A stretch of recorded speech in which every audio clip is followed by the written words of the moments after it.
Hi, everybody. Welcome to a very special Am I the Asshole podcast special episode.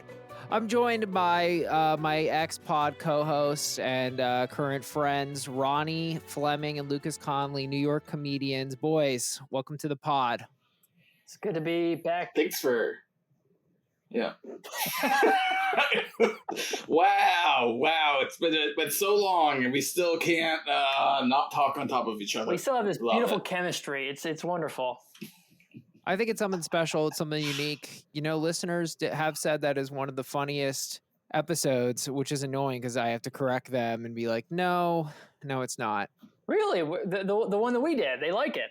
They love it. Yeah. They say, I love the bald guy. I go, how do you know he's bald? And they go, oh, you can hear it. You can hear it in his voice. And I'm like, okay. It's just the masculine energy. They can just feel it just dripping off my every syllable. You know, and you've really gone all in on being this kind of masculine. You have become the alpha of our group, which is a turn that few have predicted. You've become an outdoor wilderness man. Let's talk a little, because you were into hiking. You were the hiker.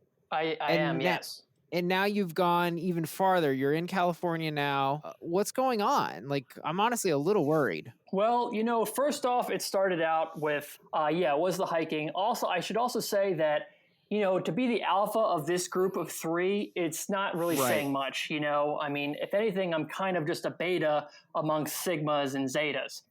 Right. Basically, like... I love a line I have to Google. In wolf terms, you're like Lucas is a Chihuahua. Yes. And I'm a pug, and you are like basically... A dachshund, pretty much, yeah. Yeah. But mean. A mean one. A mean dachshund. So it started out with birding. So I was just like, you know, I'm out here in the wilderness. I'm seeing all these... I've been on the East Coast for 30 years, but I'm actually really spending time in the Southwest right now. And there's all these different animals that I've never seen before. I saw a quail, which I've never seen before. A quail. Have you guys seen quails? You tweeted, yes, I grew up in Arizona. Quail's not interesting to me. But you tweeted, though, because you never understood Doug Funny of the show Doug would wear a little quail hat. So you're like learning things about culture. You're like connecting this to your whole life. Yeah, I mean, it really was a moment. I was just like, I saw these birds, and then I looked it up. I've got a little bird book. And you've got a bird book? And I was just like, what is up with this little bell thing on its head? And then I realized, I found it was a quail, and then it just, I don't know if you guys have ever seen The Usual Suspects, where he kind of puts it all together at the end of the movie, but it was that. It was just like, I was 7 years old again, and now I'm combining things that I didn't realize before. I mean, it really blew me away. And did you just see a solo quail? Because whenever I saw a quail in Arizona, it was always like a mama quail trailed by like 4 or 5 tiny quails. We were getting some local honey, and near the local honey Who are you, bro? Who are you? Put on the real Ronnie. Honey has a lot of great benefacting qualities for you. I mean, benefacting? What the fuck is happening, bro? Just sugar from out of a bug's asshole. But no. Local honey will clear up your sinuses. That's the thing. It has pollen in it.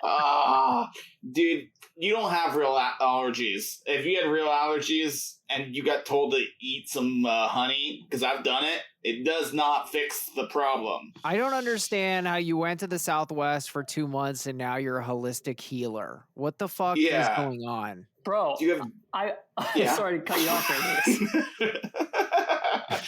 But the alpha is speaking, okay? You must listen to me. Respect the alpha. Respect the alpha. Bro, I'm not only seeing birds, and I'm seeing a lot of birds, okay? I'm seeing hummingbirds, I'm seeing ravens. I'm having moments with these birds, right? But I'm having moments. I've also had a lot of I've seen lots of mountain goats. I've seen donkeys, wild donkeys, okay? Coyotes are running through my backyard, and just yesterday, I saw a wild bull. Wow. With horns and everything. It had horns, yeah. I was wondering because I was on this long hike and I kept seeing bullshit, right? It's not a joke. I keep seeing lots of bullshit. Right. I'm like, I'm eventually going to see a bull. And I saw a bull and he just kind of stared me down. And luckily there was another man there. So I was like, hey, is this bull going to attack me? And he's like, no, you're fine. So me and him are together now. It's nice. You know, you got to find a stronger man out in the wild to protect you Right. from stronger animals. I mean, this sounds terrifying to me. The way you're selling it, it's like, was the bull very far from you? Like that you were just like, hey, is this true? Like he wasn't charging, obviously. I'd say he was maybe like 40 yards away, 30 or 40 yards away, and he was just kind of like he stared at me, right? He was just kind of like looking at me, and I'm like, okay, I'm not wearing red. I don't really know. Here's the thing. I love going in the outdoors, but I know nothing about the outdoors. As long as you're not wearing red and going, andale, andale, you should be good. That is what I know about bulls. But yeah, man, it's been wild. It's a wonderful area out here. Well, that's great, man. So on the local honey, you're saying local honey is something special compared to your run-of-the-mill grocery store honey. Yeah, because it's the local bees in the area, and they're picking up the pollen. You go, you just get like your regular dime store honey. You don't know where these bees are coming from, so it's like great. Dime store? Where are you shopping? My allergies are going to be great once I get to Tallahassee, but I'm fucking with the bees that are currently right here by the Colorado River. Got it. Here's an Arizona fact. The Colorado River made the Grand Canyon. How about that, Really? folks? Yeah, the Colorado River keeps running, goes to Arizona, and it kind of, the river ran through the rock for I don't know how many millions of years and made the old ditch over there. Yeah. It's a truly majestic ditch. I stand by it. You went to the Grand Canyon? I went everywhere. Yeah, I went to the Grand Canyon. It was great. I went with my girlfriend and her friend, and then ultimately it was just my girlfriend and I left. I don't know what happened to the friend, but she did say, help, and I just kept wandering away, you know? Just kept going. I saw a raven. I had to check it out. You hadn't seen well, you had sent us a text saying you thought ravens were crows or something like that. That was another big day for me. So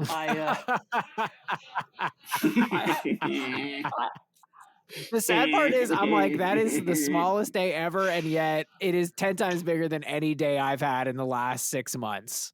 I thought these were crows. I'm like, wow, this place is covered with crows, but turns out crows do a lot more flapping, okay? Crows always flapping their wings and they have that caw sound, but a raven is much different. A raven kind of rides the channels, the wind channels. So they're lazy. They're gliding, right? But a crow is just fucking, whatever. They're flapping their wings. They're really trying hard, but a raven, it was born to fly. Interesting. That's a bird fact. Ravens born to fly, crows also they're birds. They're meant to fly as well. Okay. One's talented, one's a hard worker. It's like, well, which one do you want to spend your money on? I hope that where this goes, Ronnie, is you become like Royal Tenenbaum's guy with the huge falcon glove that you wear, and you set your falcon off, and you've got you carry around this majestic, tremendous bird. You have a special relationship, and it's a beautiful thing. And eventually, you set the bird free, and then he comes back. This is just the plot of the movie. But so Ronnie is a birder, outdoor guy. Lucas, you've been stuck in the city, much like me, but you've got big news. You're telling me you're getting vaccinated. That's right. Good for you. And you had it. Go ahead. I'm so excited. I don't know. I'm just it definitely is the thing I don't know. It just feels like one little needle, I'm gonna be fixed. Now, does it cure autism? Jesus, I thought I was the mean one in the group. No, well, I wasn't giving him much on his bird lines, so he's coming at me now. This is crazy, Ronnie. You become the alpha, you seize power, and you're just a monster now. You're just going straight up. You're going right for the gut. I'm just saying, what can I do? I'm just going to take shots at my friend and then just kind of ride off into the ocean. I guess you're safe, but Jesus, man, what the fuck? Yeah, the thing is, I'm going to be vaccinated soon, and wherever you are, I can find you, Ronnie.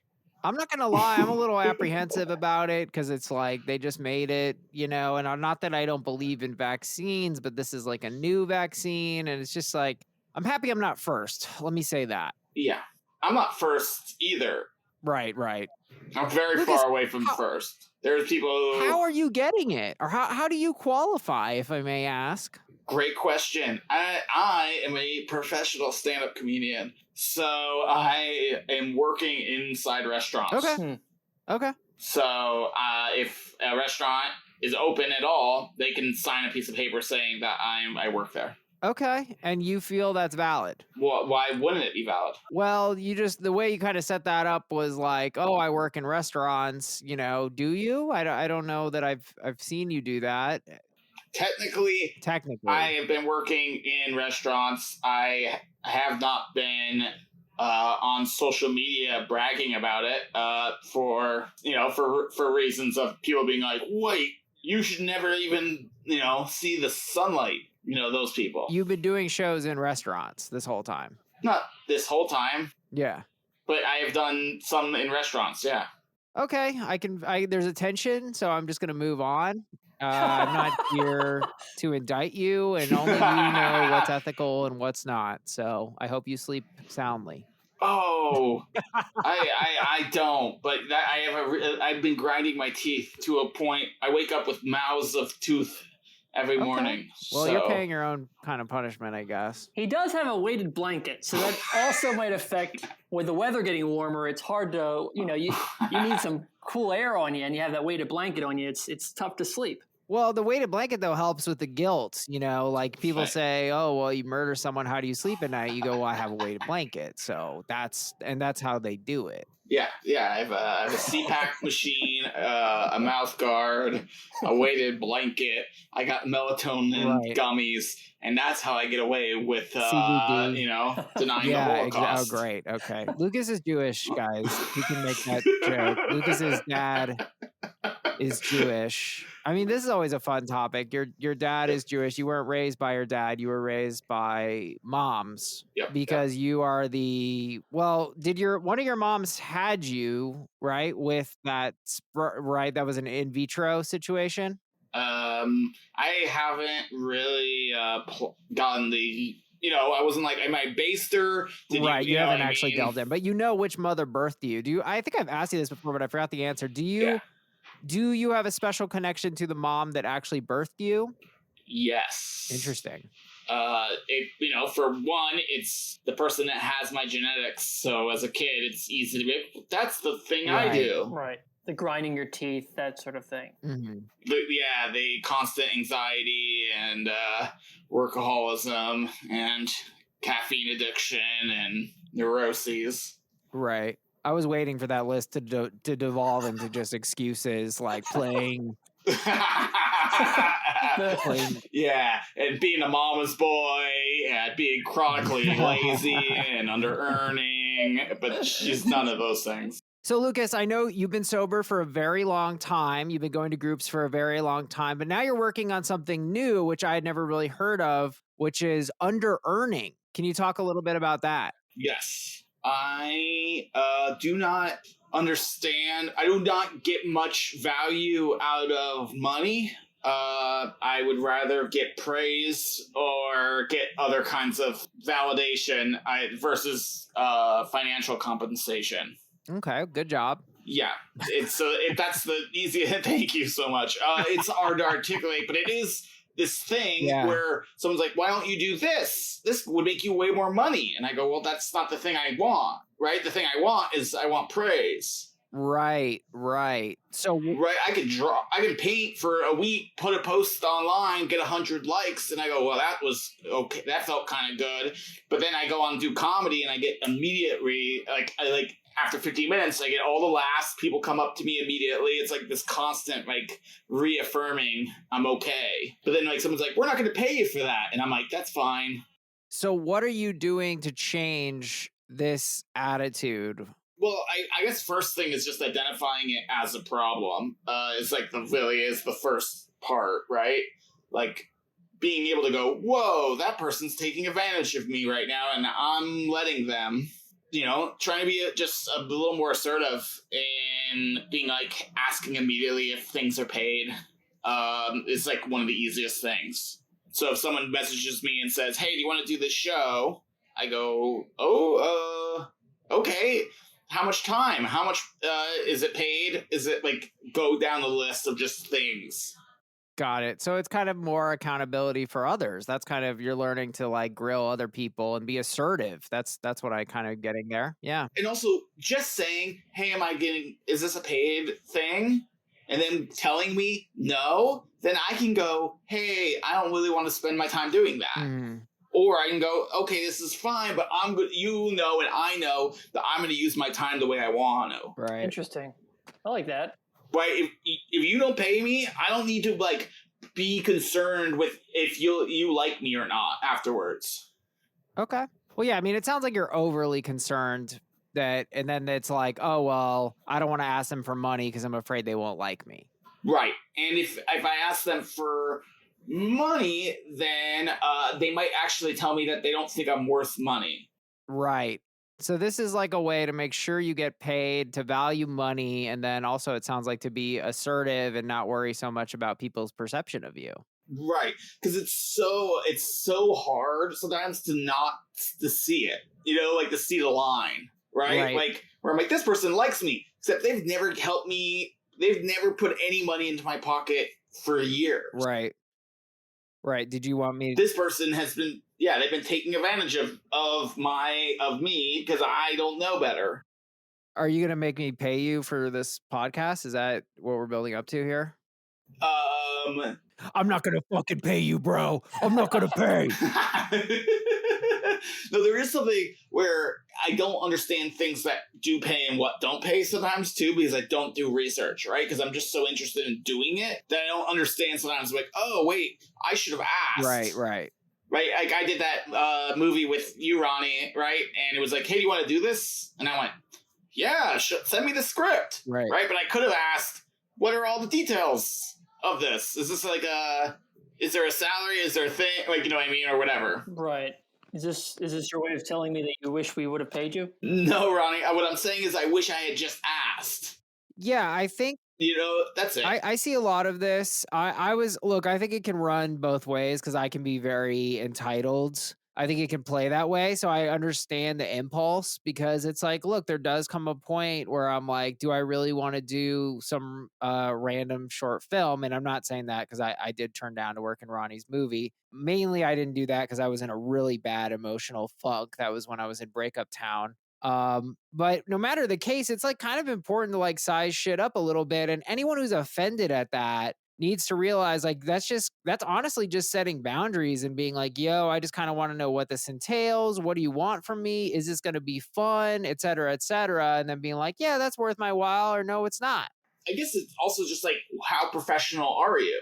Right? It's like, it's a good way of gauging people's professionalism. Yeah, absolutely. I mean, I've noticed there's a couple people I've asked to be on the pod and they'll just be like, they'll say like, ask me in a few months. And I'm always kind of like, well, what does that mean? Like, honestly, like if it's not worth your while, please just say no. So I'm like, you're being passive and you think you're being polite, but you're really just kind of like being weird because I'm like, I'm not going to be offended if you tell me it's not worth your while. I mean, you could say it nicer than that, be like, hey, that just doesn't really align with my goals right now. I'd be like, oh, I totally understand. I think learning how to be assertive is an important skill. Absolutely.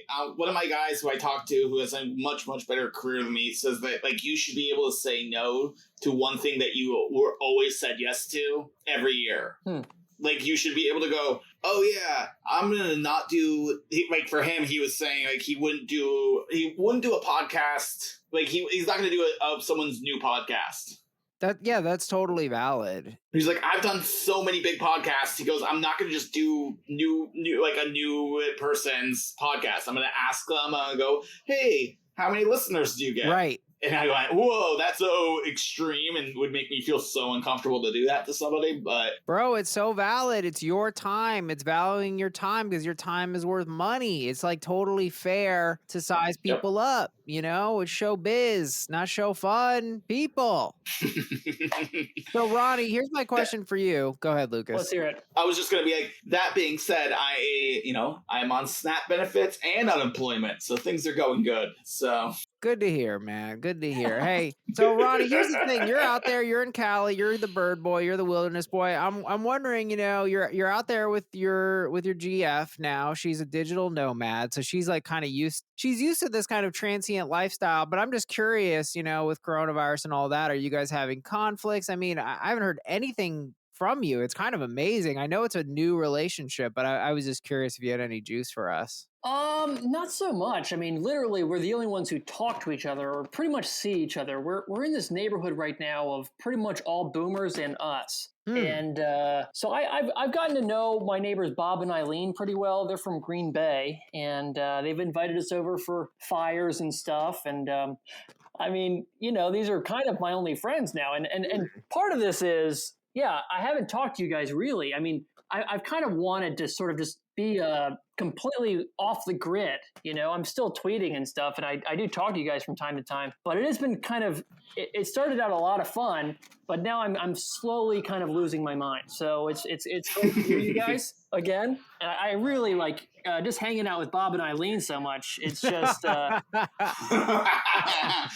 It does make you feel. Yeah, really, I get it. It puts things in perspective. I mean, Bob is always talking about bikini girls. Bikini girls? What the?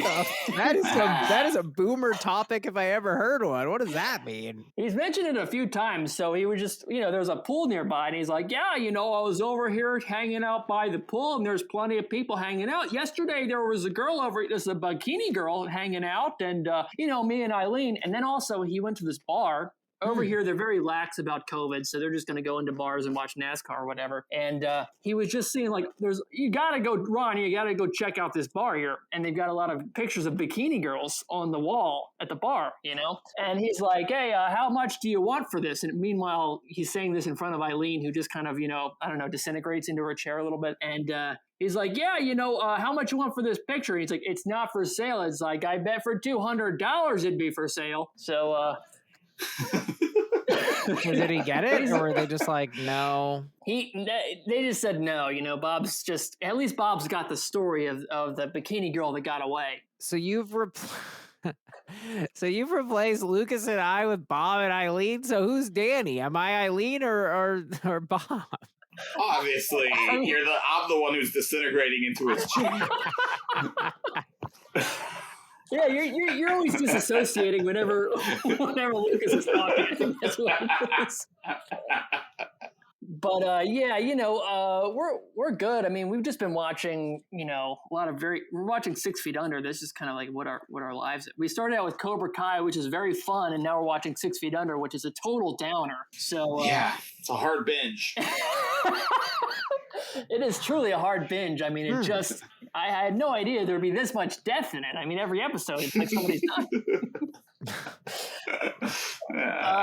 But it's just me, my girlfriend, the digital nomad, Bob and Eileen, and the birds. This is kind of what my life has been like. Are you finding any creative juices flowing, or what? Yeah, man, I'm working on a screenplay right now. I'm kind of like really kind of living out like my Mark Twain sort of like, in the woods life, I write all day, and then I come home to my wife and my Bob and Eileen, and I drink some White Claws, and I pass out. It's every day is the same. But literally that is the exact premise of Walden, isolated lake, a Bob and Eileen. What more do you need? It's worth White Claw. White Claw. Yeah, seltzer, alcoholic seltzer. And I've just got a Henry David Thoreau neck beard too. So I've even got the look down to a T. That's great to hear. Well, we're going to just do a little quickie here. I got 2 situations. I'll let you guys pick. It's either AITA for telling my husband to quit his dream job because it doesn't pay enough,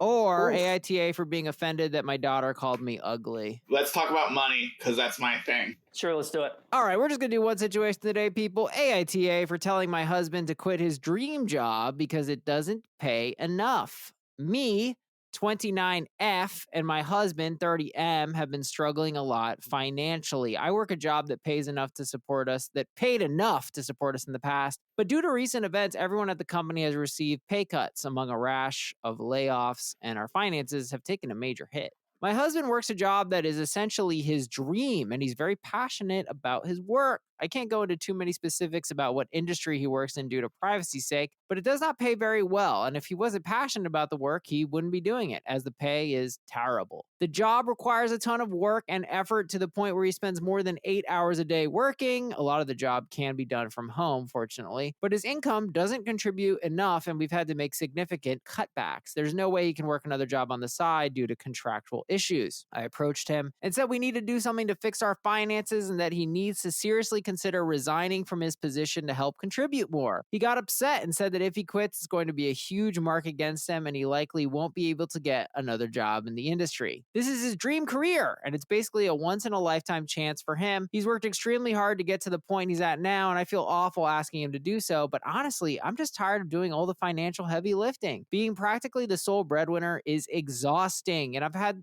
to work a lot of overtime just to make sure we're sound financially. Am I the asshole for asking him to quit and find a different field to work in? Whew, this one's tough. This one hits home in a very, very hard way for me. So I'm going to say this.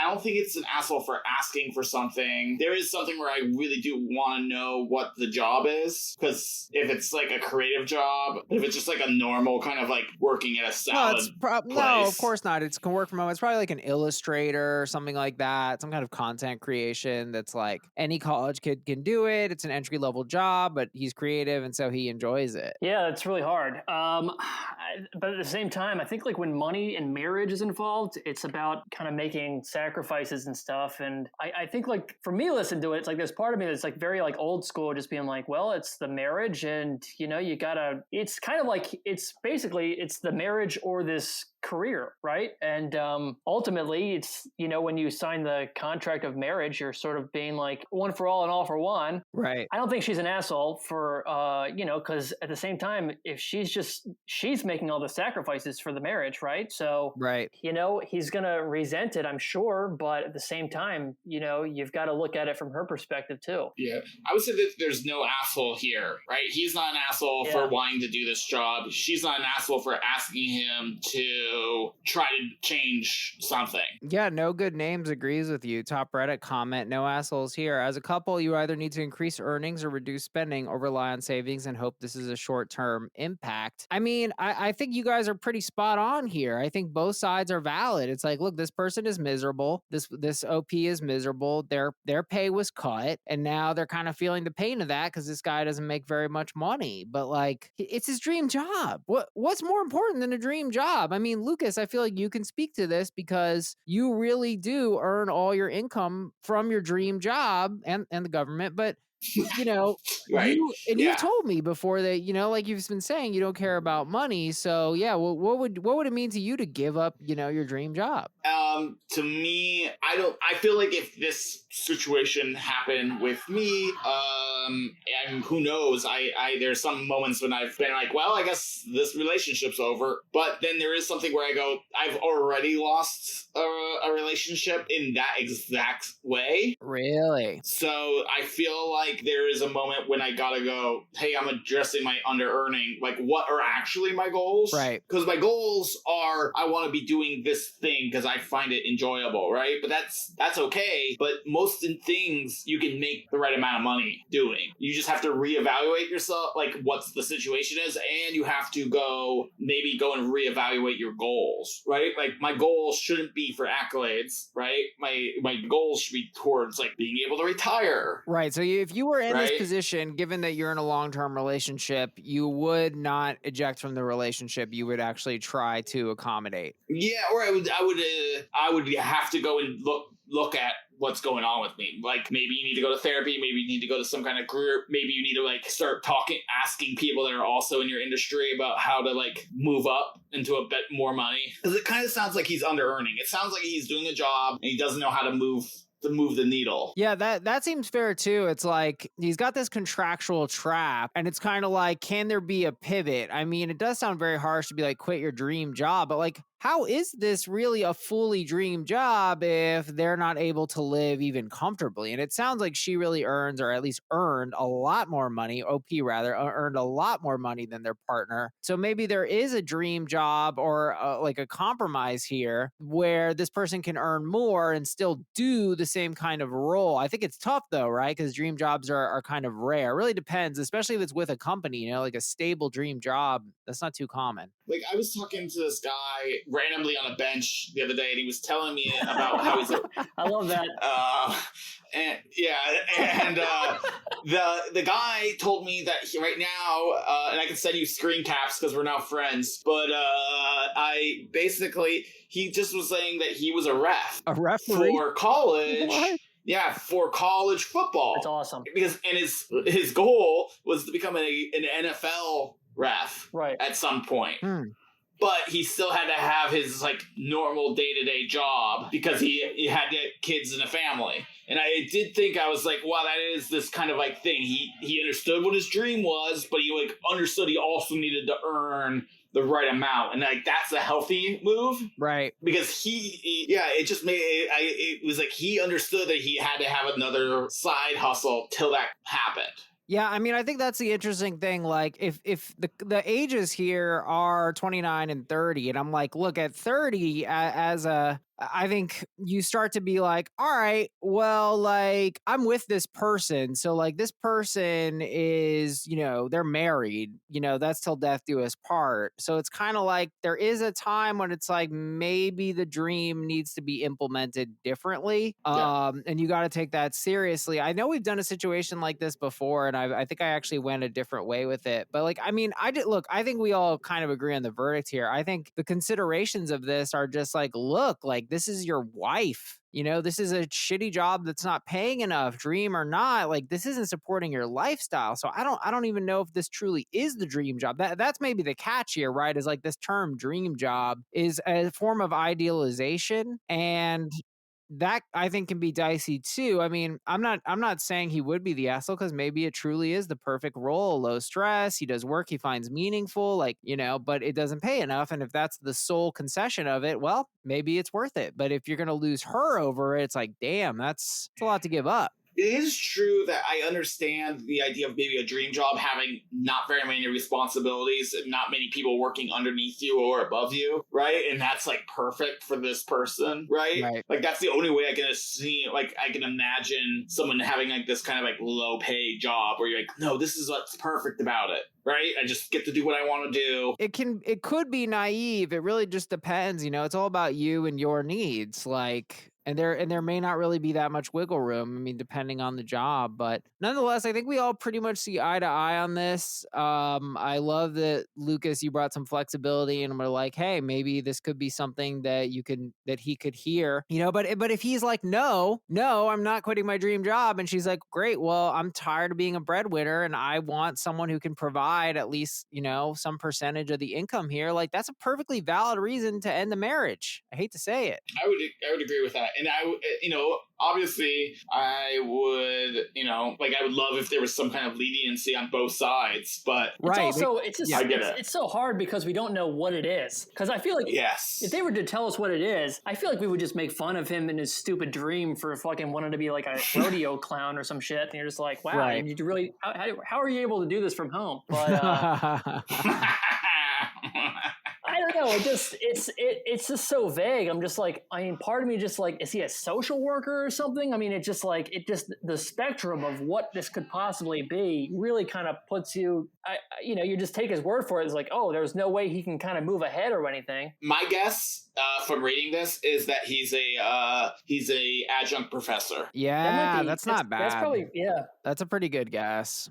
So, like, if he left this position, he would now be less in a standing to ever become a full-time professor. I think the other component here, just for this guy to consider, or anyone in a situation like this, is like, is this your dream job because it's 100% your dream job and you can handle making very little money? Or are you only able to handle very little money because you kind of got a sugar mama or a sugar daddy at home? And then it's like, when reality sets in, if you lose this person, are you really going to be in a dream? might switch up to a nightmare. These are just things to consider. Totally, because if he loses the sugar mama, then he's just this divorced adjunct professor who's like hitting on his co-eds or what, you can make your story here. We've all read the novels. And it's just like, is this the life that you want to lead? It's kind of it goes from being pretty cool to being pretty sad pretty quickly. Very tough sitch. Nonetheless, I think we agree on this one. AITA for telling my husband to quit his dream job because it doesn't pay enough. I think we all agree, no assholes here.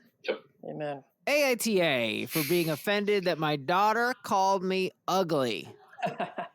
This isn't a big deal, but I feel like I'm going crazy. Yesterday at dinner, my daughter, 15F, so daughter's 15, she's a kid, was telling my wife, 40F, and I, 45M, about a guy she likes in school, and she thinks he likes her back. My wife and I were happy for her, and I would support her liking anyone that treats her right and makes her happy. She was telling us how he's smart, funny, and has a great six-pack. I'm used to the girl talk. Really? I don't know. Is that girl talk? I feel like guys talk about, oh, yeah, I'm gonna get a six-pack. My wife laughed and said something along the lines of, well, as long as he's a good person. My daughter replied, well, yeah, but looks are also important. I don't want to end up with someone like daddy. Yikes.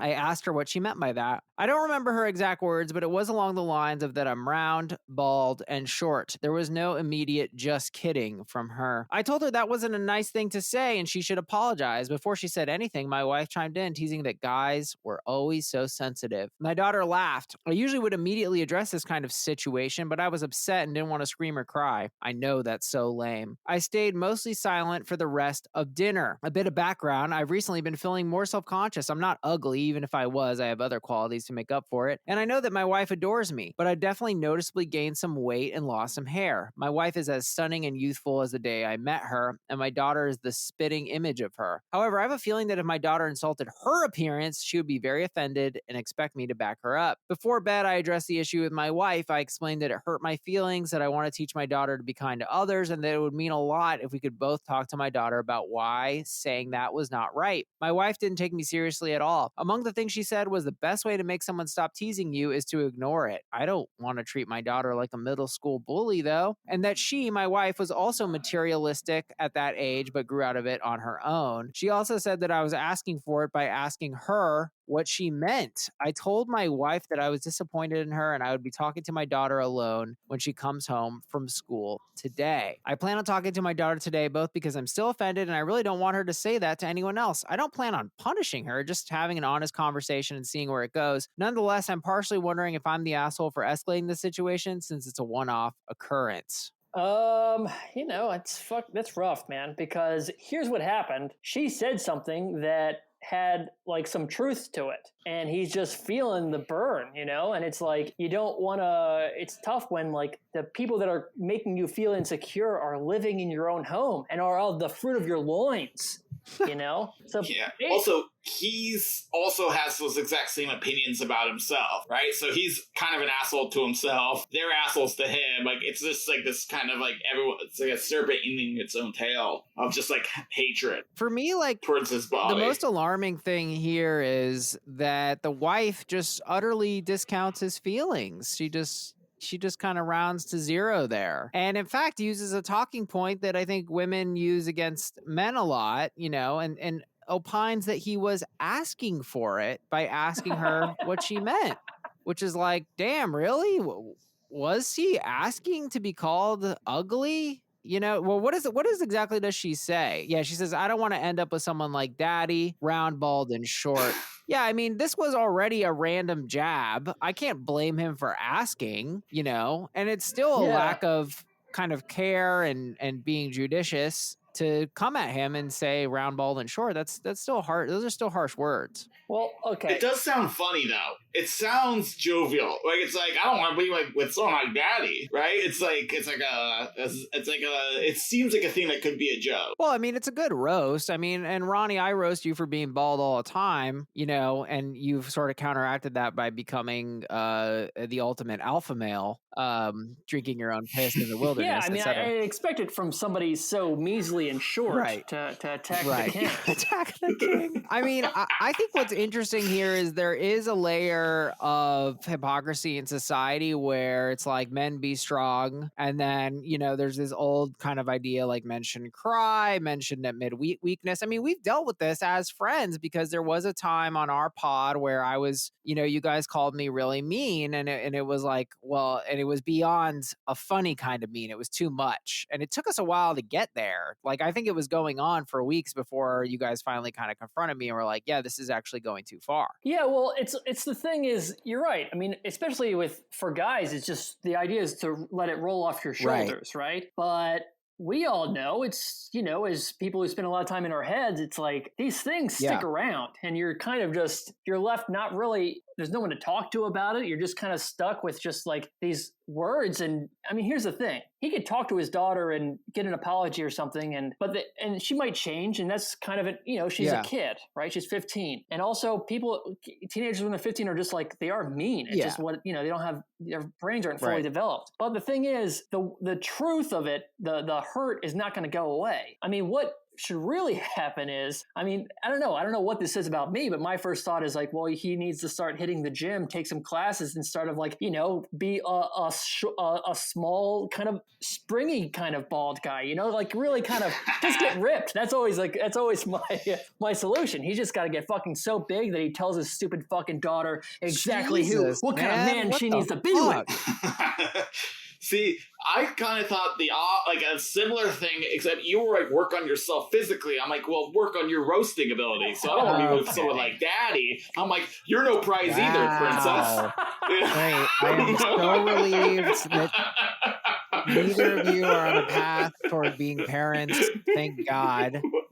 I think the solution here, I mean, I don't necessarily disagree with your statement, Ronnie, that like this is about his self-esteem to an extent, but like I don't see any problem with his proposed solution, which is just saying like, hey, like, that hurt my feelings when you said that, it did, like that hurt me when you said that was judgmental and harsh. Like, I'm a human too. I might be your dad, but like I have feelings. And I think that's an important lesson because look, roasting is fun and we all like to roast every now and again. And I'm not fucking short, Ronnie. But don't fucking tell me because I've looked up the averages. I've looked up the averages and I'm average height compared to the world height.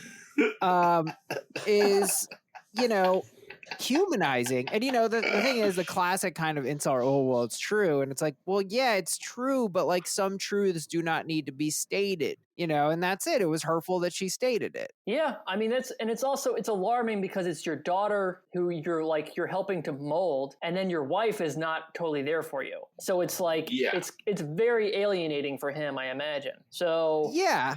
Ultimately, it's like he needs to have several conversations. And the thing is, it's just that's a vulnerable thing in and of itself, because when he talked to his daughter later on, or his wife, and she would just kind of like, oh, come on, whatever. It's like, yeah, you're not accepting me as a fully formed human here. Like I have these vulnerabilities. This is like, it's that's almost worse because it's almost like rejecting intimacy. Right. Well, yeah, right? And she's his peer. She's not 15. She's, a fully grown adult. For her to reject it is, I think, completely unacceptable and cruel. However, to understand where this comes from, right? Because I'm not ready to fully attack her. There was a time where I kind of came for you guys. It was like, yo, like, when I broke up with my ex and I was in a really bad place, I felt like you guys didn't check on me at all. And Ronnie, you said, honestly, I thought that you would be fine. And I think you're being truthful. And I think that's interesting because, we all put up a front, and that's part of being a man in our culture. It is being fine. And,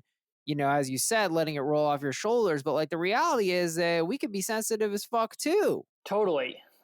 And here's another thing too. You don't really know what's going to get into like the chink in the armor, right? You don't really know what is. Sometimes things will, this same thing someone could say to me is like, oh, that's hilarious, whatever. It's really funny. Or another time, a roast, they could say to me, it's like, fuck, that really got to me. And I'm thinking about it 24 hours later. So it's the tricky thing about being a human, I guess, is that you don't really know what's going to kind of knock you on your ass. And clearly this guy's writing, several paragraphs about it. It really bothered there's him. a great tweet I saw about this that was like, stop worrying about that thing you said to someone and feel guilty about. That's not what's bothering them. It's something else that you didn't even clock. And I just think that's so spot on to what you're saying. It's like it really is hard to suss out because like you really don't know what can like hurt someone or trigger them in some kind of way, and it's usually not what you expect. It's usually something subtle. The other component I think is closeness. When you're like kind of close with someone and you're roasting them, they really know. It's like, we're bros, so like for the most part you guys know if I'm like shitting on you, it's like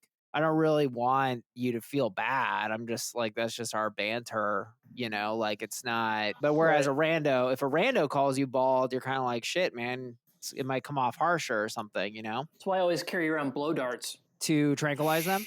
Yeah. Take them back to my lair. The tranquilize yourself, right? You're just like, this is too painful. Click. I just wake up and talk to Lucas on a bench somewhere.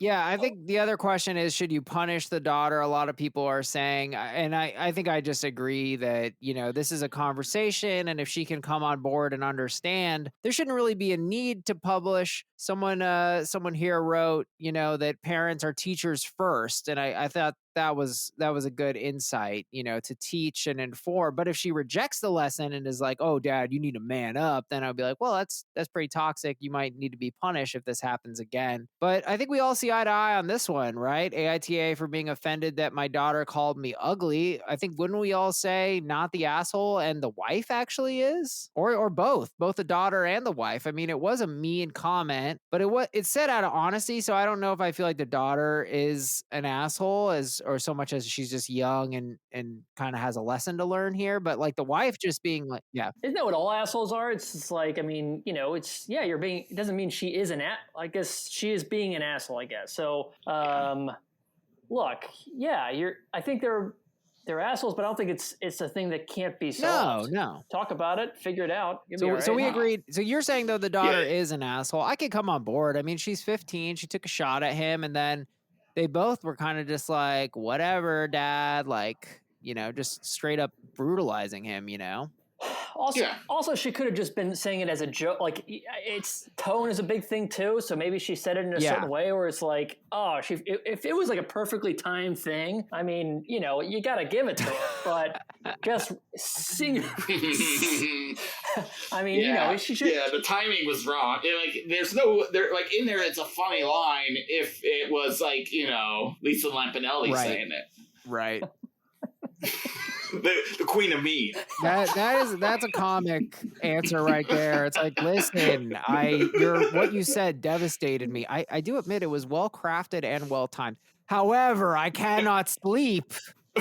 I agree. Look, the daughter's responsible. I think she's less responsible because, right, so there's kind of this moment where he confronts and then the wife just chimes in and is just like, guys are always so sensitive. And so then the daughter laughs. So the mom is kind of setting the stage for the interaction to trivialize Dad's feelings. So I blame her a little less, but nonetheless, it is an asshole move to like give a list of reasons why someone is unattractive, which is more or less what this girl did. Yeah, besides, when I was growing up, daughters found their fathers attractive. I don't know what's going on with men these days, but it has got to stop. ToxicMasculinity.com. That's Ronnie's website. Follow it up. Guys, thanks so much for coming on. Ronnie, I'm sorry to take you away from Bob and Diana or whatever the hell her name is. Oh, it's okay. We got a cocktail hour in a few hours, so we're okay. Ronnie definitely winning the quarantine lifestyle. You made the right call. You got new friends. You got a new life. And I hope you score a picture of one of these paintings of one of these bikini girls. Well, I'll send it your way. I'm going to commission Lucas to paint one for That'd memory. Be wonderful. When I get back. Guys, you can follow my boys on Twitter. Ronnie what is your Twitter, Ronnie? I forget. It's like Ron Flem. It's at Ron_Flem, Flem. At Ron_Flem for all of my Ronnie updates. And Lovable Lucas. Go ahead, Lucas. That's right. Lucas. Lovable Lucas. Guys, it's always good to talk to you. And we'll see you guys next time. Bye. Thanks. Take it easy.